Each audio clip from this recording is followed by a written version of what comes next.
up, you guys? Welcome to the April 28th edition of NBA 3-Ball presented by Establish the Run. I'm your host, Mike Gallagher, getting ready to break down a pretty light Tuesday night. We've got a pretty big Wednesday. We'll talk some fantasy ads. Doing it in 10 minutes. Hit the thumbs up and subscribe, please. Going to start with the Hawks, and we've got some bad news. Not terrible, but Kevin Huerter is doubtful with a shoulder injury. It is, in fact, not a stinger, according to the injury report. After Nate McMillan said it might have been a stinger, he's walking around fine. Not great. This team also has Brandon Goodwin questionable. Trae Young is out. So we saw Chris Dunn kind of replace and move into the backup point guard role behind Goodwin, and they moved guys around. So I think they kind of may have to start Lou just because they're so short on offense, and then bring Chris Dunn in to replace him, kind of shuffle in Bogdan to help the second unit. And those guys, this team's just really short on ball handlers if Goodwin can't go. So, yeah, I mean, maybe Skylar Mays finds minutes, but certainly they're going to try to get all they can out of Bogdan. I think Lou Williams may have the best shot at minutes he's had all season. So, definitely could be into Lou Williams today. To the Clippers, got kind of two pieces of good news here. One, Kawhi Leonard's doubtful for the game against the Suns. A huge game for them. I wouldn't be surprised if he plays, to be honest with you. But still doubtful. And then Paul George not on the injury report. That is really good news. He likes playing the Suns. He's kind of mad at Chris Paul and Devin Booker for trashing him one time, and he's put up great numbers on the Suns, 36, 5, and 5, and that was with Kawhi in the lineup for both those, and with Mikal Bridges guarding him. So we all know Kawhi. He's been awesome without Kawhi, 32, 9, and 5 per 36 without Kawhi this month. So even though the Suns' defense is vaunted for sure, I could see Paul George kind of having a big night, assuming he doesn't get scratched. Last one here, and yeah, Derrick White, as we expected, is out, gets ruled out early. I'm expecting him to miss the week, maybe more. We'll see what happens with that. But short term, the winner to me is going to be Keldon Johnson. He's not going to have as much pressure to lose minutes to DeMar at the 4 as he would with Derrick White in the lineup. His numbers are actually better without Derrick White. Well, actually, DeJounte, particularly in the last month, he's actually shot under 30% from the field with DeMar, with Keldon, without Derrick White. Interesting. I don't know if I buy that. Certainly they have a higher ceiling. They get Miami today, so I'm probably avoiding really everyone except for Keldon, who's going to get matched up on Jimmy Butler, who's also been really aggressive. Side note, Spo is going to be leaning on Bam and Jimmy a ton. So we saw what they did to the Spurs earlier this month. I think the Miami is going to handle their business there. The OKC losing streak is over as we get to the basketball action here. Lou Dort, 24 points, got to the line 13 times, so aggressive after the game. Mark Dagnall said they got to find more ways to get the ball in Dort's hands. We've known this for like a month now, that Dort is the alpha in this offense. He's going to get the ball a lot. Probably not going to play him back-to-backs, but his upside's huge. Guarded Jaylen Brown, saw a lot of Jaylen on him, a lot of Marcus Smart as well. Yeah, love it. And Darius Bazley also guarded Marcus Smart, took over on offense again, double-double again. 21 and 10 for him. I'm so sold on Bazley. 38 minutes. He's going to play every night. Obviously, he has a higher upside with Dort. He has great numbers with Dort on the floor, too, as you can see. Went off again. So those two guys are the focal points of the offense. A little bit of Poku here and there handling the ball. And Teo Maledon is just not usable when Bazley and Dort are in the lineup.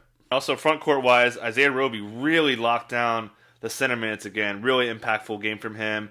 Not just on the stat sheet. I thought he'd kind of gotten a groove defensively. Obviously not great, but better than we've seen for OKC. Was kind of in the right spots. But yeah, Roby is going to make this a very, very big headache at center. So even with 3 games left this week, it's kind of hard to trust Moses Brown. Kind of mentioned this a couple episodes ago.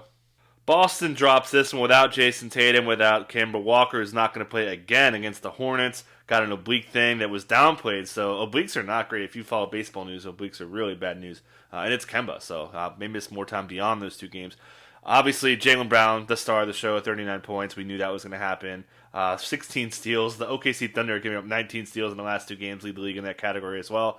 Jalen's going to be a beast. He was not happy about how he and the team lost this game after they got torched by Charlotte. Guess who they played today? Charlotte. So expect Jalen and Jason Tatum to really carry this offense, while Peyton Pritchard has also really been hot in games. Kemba's limited or out. I'm expecting him to have a much bigger role. He kind of kept this team in it late in the game with the way he's been shooting the ball. So without Kemba, certainly I'm into Peyton Pritchard until we see Kemba back on the floor. Bucks get the win, and again, man, Budenholzer is not playing around with minutes. Gives Giannis 37. Giannis drops 29, 12, and 8. Yeah, he's in a really good groove. Obviously, it looks to be over that little knee thing. Middleton, 38 minutes. I thought he was going to have a bigger night with the way Hornets give up a lot of threes. Drew Holiday, tremendous defense. What else is new? We know that. But yeah, the Bucks really don't have anything going on now that they're kind of keeping guys in the lineup. Hornets kind of made a game of this, and again, James Borrego, even with some foul trouble for guys, he still sticks to 8. He is stuck on that 8-man rotation. He said that Zeller, Cody Zeller, and Caleb Martin are kind of the 9th man depending on matchups, so keep an eye on that for today. I mean, he's got to go 9 deep right after playing this guys so much.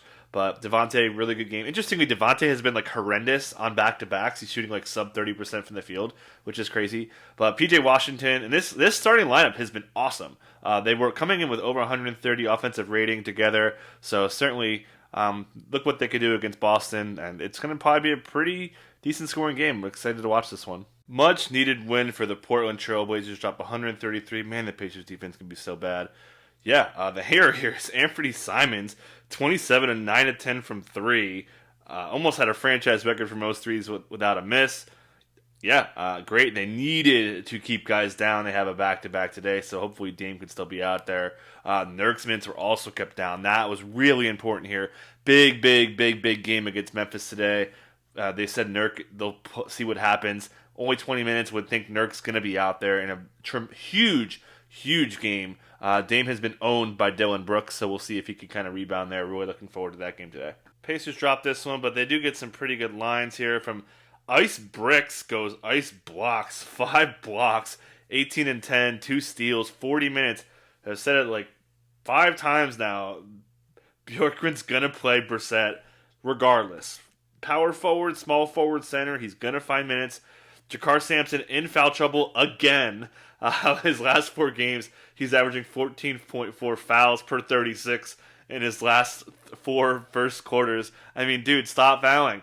Other than that, nothing really to say. Still no Goga, still no Sabonis, still no Miles Turner. Goga's getting a little bit closer. But like I said, it don't matter. Brissett's going to get his minutes. Nets get the win. Steve Nash does not stick to his 30-minute cap on Kevin Durant, which he said he was going to do for this game and one more. 33 minutes, 17 points, 10 boards, 4 dimes, 2 steals, 2 blocks, 5 threes. Good shooting. It's Kevin Durant. He's a baller.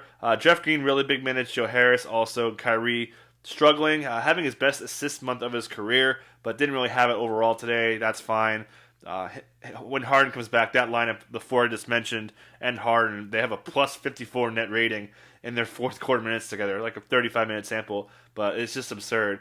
Blake's also playing great. DeAndre Jordan went bye-bye. I expect to see a lot more of this small ball lineup to get ready for Harden, who's also starting to do on-court work. So if you bet futures, I actually bet the Nets today to win the title. I got them at plus 40, so kind of a little betting side note for you guys. Nick Nurse does not mess around, plays his starters huge minutes. Kem Birch really been the bell of the ball for pickups, getting a ton of minutes, rebounding well, blocking a little bit, love it. Lowry, fantastic game. Van Vliet, big minutes. Siakam, horrendous shooting. He's usually dominated the Nets this season, just didn't have it.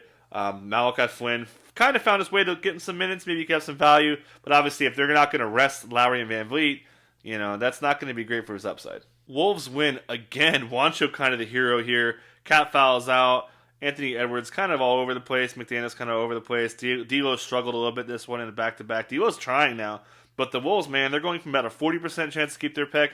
And at this rate, it's probably going to be only 30%, maybe lower. I mean, this team's playing great. They got to stop winning. But also very noteworthy that Chris Finch said he is not going to unnecessarily rest guys. So keep that in mind. Rockets dropped this one. Headlines here. Jayshawn Tate, 40 minutes after a back injury and ankle injury last week. So, I mean, that's obviously awesome.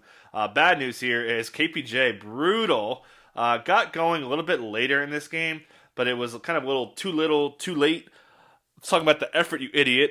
Shout out to anyone. Mallrats is one great movie. Christian Wood, man. So much for the ankle injury. 24 for him. Fantastic game. Wolves defense. They put McDaniels on him a bunch. Didn't use Cotton Cat as a power forward. They've been doing that a lot lately. Olenek also been really good. Daniel House, as expected, cutting Armani Brooks big time, as did Avery Bradley here. KJ Martin's still kind of alive more than I thought. I'd like to see him do it again. But yeah, obviously a lot going on here. Not worried about KPJ, of course. Mavericks waxed the Warriors in San Francisco, 133-103. Big game from Luka Doncic, 39, 8 downs from him. Much more aggressive with his shot today after he's really settling against the Kings. Trey Burke on Curry duty, struggles with his shot, still finds 31 minutes. I mean, yeah, I guess he's kind of an okay pickup. Before last game, Carlisle said that the whole coaching staff thought Trey Burke was ready for more minutes, so certainly noteworthy there. Willie Cauley-Stein definitely earning more playing time here. Nothing really to say on Golden State, given how they just got wrecked. It's Page, yeah. O'Shea, for some reason, I don't know why he's not rostered like in every league at this point. Birch, kind of same thing. I think Peyton Pritchard's the add today, given that we know Kemba's going to miss multiple games. Weak injuries can be scary. Obviously, Kemba's had some issues.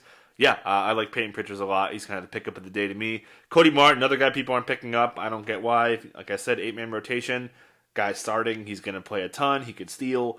Gets a lot of easy buckets with this offense put together. Small ball stuff. Love it. Roby, look where he's at right now. You know, you're going to probably have more upside in the games Dort sits. Has that back-to-back coming up for the weekend.